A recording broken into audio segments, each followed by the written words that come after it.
నమస్తే నేను Sanjana welcome to CM today. ఈ మధ్య కాలంలో సెన్సేషన్ క్రియేట్ చేసింది Posani Krishnamurali arrest. So Posani arrest అనే కాదు, వైసీపీ నేతలందరూ కూడా వరుసగా కూడా అరెస్ట్ అవుతున్నారు. ఈ నేపథ్యంలో స్టేషన్ బెయిల్ కూడా రాదని చెప్పడం కూడా ఇక్కడ క్వశ్చన్ మార్క్ గా కనిపిస్తోంది. అలాగే రీసెంట్ గా పోసాని బెయిల్ మీద బయటకు వచ్చారు. బయటకు వచ్చినా కూడా ఆయన మీద మల్టిపుల్ కేసెస్ నమోదు చేయడం వల్ల ఆయన మళ్ళీ జైలుకి వెళ్లారు. సో ఇదే విషయానికి సంబంధించి మనతో మాట్లాడడానికి ప్రముఖ advocate B Varun, high court advocate, Hyderabad law firms మనతో పాటు ఉన్నారు. సో వారితో మాట్లాడి మరిన్ని విషయాలు తెలుసుకునే ప్రయత్నం చేద్దాం. నమస్తే వరుణ్ గారు. నమస్తే అండి. సో మనం చూసుకున్నాం పోసాని అరెస్ట్ ఎంత సెన్సేషన్ క్రియేట్ చేసిందో. పోసానే కాదు, వైసీపీ నేతలందరూ కూడా వరుసగా అరెస్ట్ అవుతున్నారు. బట్ పోసానికి మాత్రం బెయిల్ రాదని చెప్పేసి కూడా అంటున్నారు. స్టేషన్ బెయిల్ కూడా రాదంటున్నారు. ఎందుకని? యాక్చువల్గా ఇప్పుడు ఏవైతే సెక్షన్స్ పెట్టారో పోసాని గారి మీద అవన్నీ 3 years లోపల ఉన్నాయి. యాక్చువల్ మనకి ఏంటంటే 7 years లోపల ఏవైతే ఉన్నాయో వాటన్నిటికీ స్టేషన్ బెయిల్ అని ఇది ఇవ్వచ్చు. ఇంతకుముందు పరంగా 41 ACRPC ఇచ్చేవాళ్ళు. ఇప్పుడు కొత్తగా వచ్చిన భారతీయ నాగరిక సురక్ష సంహిత పరంగా 35 Clause 3 స్టేషన్ బెయిల్ ఇవ్వడం జరుగుతుంది. కానీ తనకు ఆ బెయిల్ ఇవ్వకుండా మళ్ళీ వేరే కేసెస్ కోసం షిఫ్ట్ చేస్తూ రిమాండ్ ఇస్తూ మళ్ళీ పంపిస్తున్నారు. ఇది జరిగింది అని చెప్పేసి మనకు పోసాని గారి అడ్వకేట్స్ చెప్పడం జరుగుతుంది. యాక్చువల్గా స్టేషన్ బెయిల్కి ఎవరన్నా ఎలిజిబుల్ అండి, ఎందుకంటే ఇన్వెస్టిగేషన్ జరుగుతుంది. ఇంకా వాళ్ళు అక్యూజ్డ్ తప్పు చేశారని కూడా ఇంకా మనకేమీ రాలేదు. అక్కడ ఏమీ ఎవిడెన్స్లు కానీ మిగతా ఏమీ రాలేదు. కొన్నిసార్లు అది ఆరోపణలు కూడా అయి ఉండొచ్చు. సమ్టైమ్స్ ఫాల్స్ అలిగేషన్స్ కూడా ఉంటాయి. పైగా ఇవన్నీ 7 years లోపల వచ్చాయి కాబట్టి స్టేషన్ బెయిల్ అనేది ఇవ్వాలి. కానీ ఇవ్వకుండా అతన్ని ప్లేసెస్ నుంచి ప్లేసెస్కి రొటేట్ చేస్తున్నారు అన్నది వాస్తవంగా చెప్తున్నారు. సో వైసీపీ అడ్వకేట్స్ ఏమంటున్నారు? అసలు బేసిక్గా చాలా మంది చాలా ప్రయత్నాలు చేస్తున్నారు. ఈవెన్ జగన్ కూడా తను బయటకు తీసుకొస్తారని హామీ ఇచ్చారు. ఇవన్నీ పక్కన పెడితే పోసాని మొన్న రీసెంట్ టైమ్స్లో ఆయన బెయిల్ మీద బయటకు వచ్చాక కొన్ని కామెంట్స్ చేశారు. నాకు కనుక నన్ను బయటకు రాకపోతే నాకు చావే శరణ్యం, నేను చచ్చిపోతే నాకు చాలా హెల్త్ ఇష్యూస్ ఉన్నాయి, నేను తీవ్రమైన బ్లడ్ ప్రెషర్తో సఫర్ అవుతున్నాను, నాకు హెల్త్ బాగోకపోయినా కూడా నేను తింటుంటే నన్ను తీసుకుని వచ్చేసారు అని చెప్పేసి చెప్పారు. సో అసలు బెయిల్ వచ్చే ఛాన్సెస్ కనిపిస్తున్నాయా ఇప్పుడున్న సిచ్యువేషన్స్ చూస్తుంటే? యాక్చువల్గా కొంచెం బాధాకరమైన విషయమేనండి. ఎందుకంటే తన పైన మల్టిపుల్ కేసెస్ ఉన్నాయి. ఒక ప్లేస్లో కాదు, ఇంకా డిఫరెంట్ ప్లేసెస్లో కూడా కేసులు పెట్టడం జరిగింది. ఇప్పుడు తన కర్నూలు కేసులో కర్నూలు కోర్టులో అక్కడంతా కూడా ఓకే అయిపోయింది, బెయిల్ వచ్చింది అనగానే మళ్ళీ గుంటూరుకి షిఫ్ట్ అవ్వడం. అంటే ఒకవేళ ఇక్కడ బెయిల్ వచ్చినా మళ్ళీ ఇంకో ప్లేస్కి షిఫ్ట్ అవ్వడం. కొంతవరకు వాతావరణం అయితే ఇంటెన్షనల్గా ఏవో కేసులు పెట్టి ఎట్లనైనా నన్ను కొద్ది రోజులు లోపల ఉంచాలి అన్న ఉద్దేశంతో జరుగుతున్నట్టుగా మనకు కనిపిస్తుంది. ఎందుకంటే ఫస్ట్ ఆఫ్ ఆల్ ఎవరికైనా అక్యూజ్డ్ తీసుకున్నప్పుడు కస్టడీ హెల్త్ చెకప్ అనేది పక్కా ఉంటుంది. దాన్ని ఖచ్చితంగా ఆయన హెల్త్ బీపీ, షుగర్, థైరాయిడ్ అన్ని టెస్టులు, బేసిక్ టెస్టులు అన్నీ కూడా చేస్తారు వాళ్ళు. అంటే ముందు హెల్త్ బాగుండాలి వ్యక్తికి. ఎవరైతే అది కేవలం అక్యూజ్ స్టేజ్లో ఉన్నారు, అది నిజమా కాదా అనేది ఇన్వెస్టిగేషన్ తెలుస్తుంది. డాక్టర్స్ చెక్ చేసినప్పుడు ఆయన ప్రాపర్ గా బానే ఉన్నారు, ఈయన అబద్ధాలు చెప్తున్నారని చెప్పేసి కూడా అన్నారు కదా, ఆ మాట కూడా బయటకు వచ్చింది కదా. బయటకు వస్తుంది. బట్ డాక్టర్స్ ఎంతవరకు చూశారు, ఏం టెస్టులు జరిగింది అనేది తెలియదు. ఒకవేళ అప్పుడున్న మనిషి విచారణ బట్టి కూడా, ఇప్పుడు మనిషి మామూలుగా మాట్లాడతారండి, కొంచెం సీరియస్ అయిన తర్వాత బీపీ చేంజ్ అవుతుంది, కొంచెం టెన్షన్లో ఉన్నప్పుడు కూడా బీపీ చేంజ్ అవుతుంది, మూమెంట్ కూడా హెల్త్ చేంజ్ అయ్యే అవకాశం ఉంది. కానీ ఇక్కడ వాతావరణం ఏంటంటే తను ఒక కేసు నుంచి బయటపడ్డా కూడా ఇంకో కేసులను తను ఎక్కడో లోపడేయాలన్నది ఉద్దేశంగా కనిపిస్తుంది. ఎందుకంటే మల్టిపుల్ కేసెస్ పెట్టారు తన మీద. సో అది సిచ్యువేషన్. ఇంకోటి మనకు freedom of speech and expression ఉంది. ఆర్టికల్ 19 ఏం చెప్తుంది? తన ఒక భావ ప్రకటన తను చేసుకోవచ్చు ఎవరైనా కూడా. కానీ ఇది హేట్ స్పీచ్ లాగా వేరే దృశ్యాల్లో అంటే ఇంకొకరిని హట్ చేసే విధంగా అన్పార్లమెంటరీ లాంగ్వేజ్ యూజ్ చేయమని ఎక్కడ లేదు కదా. ఇప్పుడు భావ ప్రకటన స్వేచ్ఛ అయితే అందరికీ ఉంది, ఎవరైనా వాక్ స్వాతంత్రం ఉంది కాబట్టి ఎవరైనా ఏదన్నా మాట్లాడొచ్చు. అలా అని చెప్పేసి ఒక పర్సన్ ని టార్గెట్ చేసి నోటికి వచ్చినట్టు బూతులు మాట్లాడితే ఎవరు తీసుకోరు కదా. తీసుకోరు.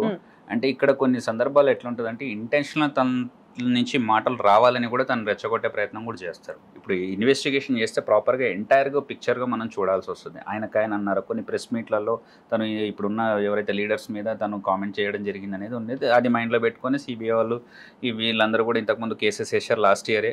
దాని నుంచి ఇప్పుడు ఇన్వెస్టిగేషన్ జరుగుతుంది. కానీ ఇప్పుడున్న ఫ్రీడమ్ ఆఫ్ స్పీచ్ అంటే ఆర్టికల్ 19 చెప్పిన దాని పరంగా మనం ఎక్స్ప్రెస్ చేసుకోవచ్చు మన భావజాలాన్ని. కానీ అక్కడ కూడా కొందరు ఏం చేస్తారంటే దాని లూప్ హోల్స్ని తెలుసుకొని తను రెచ్చగొట్టడం చేసి 2 మాటలు తనతో అనిపించి ఇంటెన్షనల్గా కూడా జరుగుతుంది. తర్వాత కేసులు పెట్టేసేసి ఆ కేసులో కొన్ని బెయిల్ వచ్చినప్పటికీ మళ్ళీ ఎలా అన్నా ఎట్లాంటి ఉద్దేశంలోనా నన్ను మళ్ళీ ఉంచాలని చెప్పేసి ఇంకో చోట ఇంకో కేసు పెట్టిస్తారు. వీళ్ళ మెంబర్సే ఉంటారండి. వేరే స్టేషన్కి వెళ్ళి ఒక కంప్లైంట్ రిజిస్టర్ చేస్తారు, లేకపోతే ఒక ఎఫ్ఐఆర్ రిజిస్టర్ చేస్తారు. మన ఆ కేసులో అయితే హాజరు కావాలి కదా. వాంటెడ్గా డెలిబరేట్గా చేస్తున్నారు. సో ఈ పోసాని పక్కన పెడితే ఈవెన్ ఆర్చీవీ విషయంలో కూడా అదే జరిగింది. సో ఆయన కూడా కోర్టుకి అటెండ్ అవ్వలేదు. నాకు టైం పడుతుంది, షూట్ లో ఉన్నానని చెప్పేసి ఆయన ఏవో రీజన్స్ చెప్పారు. ఇప్పుడు వైసీపీ నేతలందరినీ కూడా టార్గెట్ గా అరెస్ట్ చేస్తున్నారు. అంటే ఇవన్నీ ఉద్దేశపూర్వకంగా అరెస్ట్ చేస్తున్నారని మీరు అంటారా?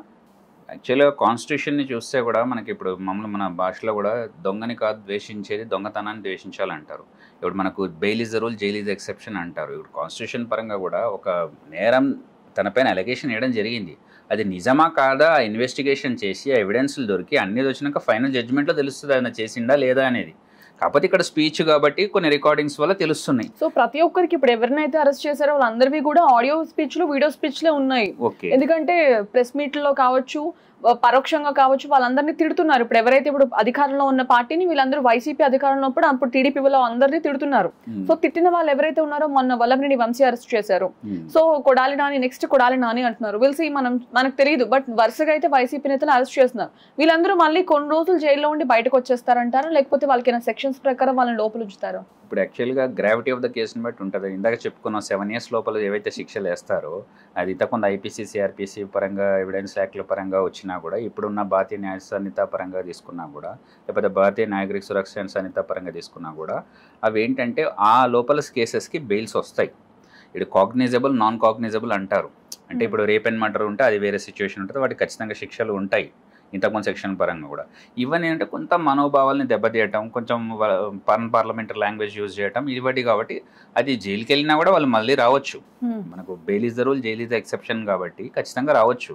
కాకపోతే కొంత ఇంటెన్షనల్గా జరుగుతున్నట్టు మాకు వాతావరణం కనిపిస్తుంది. ఎందుకంటే we are not incline to any party. మనం కాకపోతే పాలిటిక్స్లో ఉన్నప్పుడు ఒక పార్టీలో ఉన్నవాళ్ళు రూలింగ్ ఉన్నప్పుడు ఇంకో పార్టీని క్రిటిసైజ్ చేయడం, వాళ్ళు వీళ్ళని చేయడం అనేది జరుగుతుంటుంది. ఇప్పుడు వీరు గవర్నమెంట్కి వచ్చారు కాబట్టి వాళ్ళ కొంచెం పగ తీర్చుకున్నట్టు కూడా చేస్తుంటారు. కానీ ఇక్కడ పోసాని గారి విషయంలో చూస్తే కొన్ని కేసెస్లో బెయిల్ వచ్చినా కూడా తనని ఇంటికి పంపించకుండా మళ్ళీ తనని రొటేట్ చేసి గుంటూరు నుంచి వేరే కర్నూలు నుంచి ఇంకో ప్లేస్, అంటే ఇప్పుడు పవర్ లో ఉన్నారు కాబట్టి వాళ్ళు ఇన్ఫ్లుయెన్స్ చేసే ఛాన్సెస్ కూడా లేకపోలేదు. అండ్ ఉన్నట్టుగానే కొంత ఇంటెన్షనల్ గా చేస్తున్నట్టుగానే మా వాతావరణం కనిపిస్తుంది. కానీ ఎటుబడి ఒకటైతే వాస్తవం అండి, ఇవన్నీ కూడా పెద్ద క్రిమినల్ మ్యాటర్స్ కాదు. కాకపోతే మనోభావాల్ని దెబ్బతిన్నారు, తనను కూడా ఎవరైనా అనుంటారు, తన అన్పార్లమెంటరీ లాంగ్వేజ్ యూజ్ చేస్తే కూడా హట్ అవుతారు. కాబట్టి వాళ్ళని జైలుకి పంపించవచ్చు, లేకపోతే కొన్ని రోజులు కొంచెం కస్టడీలో నుంచి ఇబ్బంది పెట్టచ్చు, రిమాండ్ నుంచి మళ్ళీ కోర్టు అప్రోచ్ చేసేవాడు, ఇవన్నీ జరుగుతాయి. కానీ ఇట్లాంటి వాటిలో బెయిల్స్ అనేవి ఉంటాయి. కొంత టైం ఇబ్బంది కనుకున్నా తను అన్నారు ఇందా మీరు చెప్పినట్టు తను అసలు మరణమే శరణ్యంలాగా అనిపిస్తుంది అంటే, ఎస్ ఇన్ని రోజులు లైమ్లో ఇట్లా ఉన్నారు, యాక్టర్గా ఉన్నారు, అంత ఉన్ని తీసుకెళ్లి జైల్లో ఉంచితే అలానే ఉంటుంది పరిస్థితి. బట్ కొంత టైం తర్వాత వాళ్ళు రిలీఫ్ అవుతారు, ఎందుకంటే ఆ సెక్షన్స్ కానీ ఏది కానీ 7 years లోపల ఉన్నవే కనిపిస్తున్నాయి కాబట్టి. సో కొంతమంది అయితే ఈ అరెస్ట్ మీద చాలా పాజిటివ్ ఉన్నారు, ఎందుకంటే ఇంకొకసారి వేరే గవర్నమెంట్ అధికారంలో ఉన్నప్పుడు ఎవరు కూడా అలా నోరు జారకుండా ఎట్లా పడితే అట్లా మాట్లాడకుండా, సో అందరికీ భావ ప్రకటన స్వేచ్ఛ ఉంది, కానీ నోటికి ఎంత వస్తే అంత మాట్లాడొద్దు కదా. సో ఇప్పుడు గవర్నమెంట్ లో వీళ్ళు ఉన్నారు కాబట్టి వీళ్ళు చేశారనుకోవడానికి లేకుండా నెక్స్ట్ టైం ఇంకొకరి మీద నోరు పారేసుకోకుండా ఇటువంటి యాక్షన్స్ అనేవి కూడా ఒక లెసన్ లాంటిదని చెప్పేసి కూడా అంటున్నారు. ఎందుకంటే మనకు swords cut the body, words cut the soul అంటారు. ఇప్పుడు 100 దెబ్బలు తినొచ్చో మాట అంటే పట్టడం కష్టం అంటారు. సో వీళ్ళు అన్న మాటలకి అవతలలో కూడా ఎంతో హట్ అయి ఉంటారు. సో యాక్చువల్గా జైలుకి పంపించడం కానీ ఇంకొకటి కానీ, ఎందుకంటే తనలో కొంత తప్పు ఉంది, ఆ తప్పును సర్దిద్దుకోవడానికి పర్టికులర్ టైం పంపిస్తారు. వాళ్ళకి జైల్లో కూడా ఎన్నో ట్రైనింగ్స్ ఉంటాయి. అది క్యూర్ అయినప్పుడు ఇప్పుడు మనకు ఇండిపెండెన్స్ డే రోజు అట్లా కొంత రిలీజ్ చేస్తారు కదా, సత్ప్రవర్తన పంపిస్తుండే. ఎందుకంటే మనిషిలో మార్పు జరగాలి, ఎందుకంటే మార్పు జరగకపోతే సొసైటీకి ఎఫెక్ట్ పడుతుంది. ఇప్పుడు బాడీలో షుగర్ ఏదో పార్ట్కి వస్తే రిమూవ్ చేస్తారు, ఎందుకంటే అది బాగుపడదు, వేరే బాడీని కరప్ట్ చేస్తుంది. సో సొసైటీలో ఇలాంటి వాళ్ళు ఇప్పుడు ఉంటే కరెక్ట్ కాదని పంపిస్తారు, వాళ్ళ మార్పు జరిగినాక పంపిస్తారు. ఆ శిక్షలు కూడా ఎందుకు వేస్తారంటే నెక్స్ట్ టైం ఇది రిపీట్ కావద్దు. కొన్ని శిక్షలు కూడా చాలా ఇప్పుడున్న భారతీయ న్యాయ సంహిత పరంగా చాలా కఠినంగా ఉన్నాయి. ఎందుకంటే మీరు అన్నట్టు నెక్స్ట్ టైం అది జరగకూడదు. వీళ్ళని చూసి అమ్మ వేరే వాళ్ళు ఎవరైనా ఇట్లనే ప్రెస్ మీట్లు పెట్టినా ఇది పెట్టినా మళ్ళీ మనం జైలు పోవాల్సి వస్తుందేమో, ఇలాంటి పరిస్థితి ఎందుకు అని. సరే పొలిటికల్గా ఉన్నాము, కొంత హట్ అయినాము, ఇచ్చేవాము, కానీ అవతారంలో మనోభావాలు దెబ్బతినకుండా ఉండాలి కదా. సో ఇదొక మైల్ స్టోన్ అనేది కూడా చెప్పుకోవచ్చు. నెక్స్ట్ టైం వచ్చే వాళ్ళకి ఎవరికైనా ప్రెస్ మీట్ పెట్టినా ఇంకోటి పెట్టినా వాళ్ళు కొంచెం జాగ్రత్త మాట్లాడడానికి నాంది పలుకుతుంది. సో ఇప్పుడు ఎవరైతే ఉన్నారో మనం బోరగడ్డ అనిల్ అరెస్ట్ కూడా చూసుకున్నాం, ఆయన కూడా కోర్టుల చుట్టూ తిప్పుతున్నారు, ప్రెసెంట్ బెయిల్ మీద వచ్చారు. సో అంటే ఇది ఇంకా ఇలా కంటిన్యూ అయ్యే ఛాన్సెస్ ఉన్నాయా, లేకపోతే వీళ్ళకి లైక్ ఇన్ని డేస్ అండ్ పనిష్మెంట్ ఇచ్చి, ఇప్పుడు సిబిఐని అరెస్ట్ చూసుకున్నాం అంటే 57 days జైల్లో ఉంచారు, ఆయన మీద గ్రజ్తో ఉంచారో పర్సనల్ అటాకింగో తెలీదు, ఉంచిన తర్వాత ఆయన బయటకు తీసుకొచ్చారు.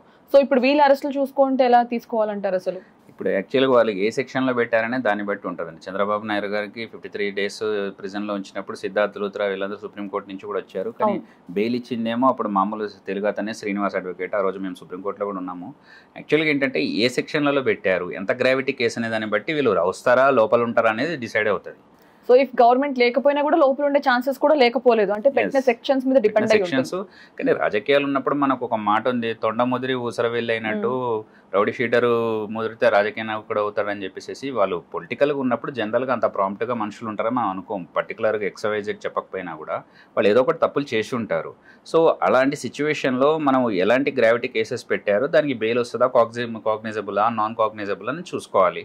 అండ్ డెఫినెట్గా ఈ కాగ్నిజబుల్ అఫెన్సెస్ అయితే కష్టం అండి, బెయిల్స్ ఖచ్చితంగా వాళ్ళు జైల్లో ఉండాల్సి వచ్చింది. మిగతా వాటికి కొంచెం హేట్ స్పీచెస్ లాంటివి ఇచ్చి ఇతరుల మనోభావాలు దెబ్బతిని, లేకపోతే ఏదో కేసులో మనీ లాండరింగ్ ఈ మధ్య రీసెంట్గా చాలా జరుగుతున్నాయి కాబట్టి ఖచ్చితంగా కొంత టైం జైల్లో ఉన్న తర్వాత definitely one day they will come out. So further ప్రాసెస్కి వెళ్ళే ఛాన్సెస్ ఉన్నాయి. ఇప్పుడు ఆయన జైల్లో ఉన్నారు, వాళ్ళ ఫ్యామిలీ మెంబర్స్ కానీ ఎవరైనా కూడా ఫర్దర్ ప్రాసెస్కి వెళ్ళి బెయిల్ కోసం అప్లై చేసే ఛాన్స్ ఉన్నాయి. ఎందుకంటే ఇన్ని రోజులు బెయిల్ మీద బయటకు రావడానికి చాలా ట్రై చేశారు. బెయిల్ వచ్చిన వెంటనే మరొక కేసు ఆయన మీద పెట్టి లోపలికి పంపించారు. ఇక్కడ ఏంటంటే తను పెట్టిన కేసు అన్ని 3 years వరకే ఉన్నాయి ఇప్పటివరకు, ఈ సెక్షన్స్ ఏవైతే ఉన్నాయో. కాబట్టి అందులో బెయిల్ రావడం అనేది ఈజీ. అంటే కొంతవరకు కంపేరిటివ్లీ విత్ అదర్ సెక్షన్స్, వేరే సెక్షన్స్ పెట్టించి ఉంటే చాలా కాంప్లికేటెడ్ అయ్యేది. ఓకే, దానికి ఎవిడెన్స్లు చాలా సేకరించాల్సి వచ్చేది. కానీ ఇవి వస్తాయి. కానీ మనకు కంటిన్యూగా రొటేట్ చేయటము, డిఫరెంట్ ప్లేసెస్లో తిప్పటము, రిమాండ్ నుంచి బయటకు వచ్చిన తర్వాత బెయిల్ వచ్చిన తర్వాత కూడా మళ్ళీ ఇంకో కోర్టులో తిప్పటం అనేది కొంచెం ఉద్దేశపూర్వకంగా జరుగుతున్నది వాస్తవమే. కానీ వాళ్ళు ఎవరైతే బ్యాక్గ్రౌండ్ ఉండి ఉద్దేశపూర్వకంగా చేస్తున్నారో వాళ్ళు తగ్గితే షార్ట్ టైంలో తను బయటకు వస్తాడు. ఎందుకంటే అది రేపు కాదు, మర్డర్ కాదు, హేట్ స్పీచ్ మహా అంటే. ఎందుకంటే ఫ్రీడమ్ ఆఫ్ స్పీచ్ని కొంచెం మిస్యూజ్ చేశాడు ఆయన. దానికి ఇప్పుడు జోబు దొంగకి ఎవరు ఉరిశిక్ష చేయరు కదండి. సో దాని మందమే పనిష్మెంట్ ఉందని యాజ్ అ లాయర్ నా అభిప్రాయం. ఓకే అండి, థ్యాంక్ యూ.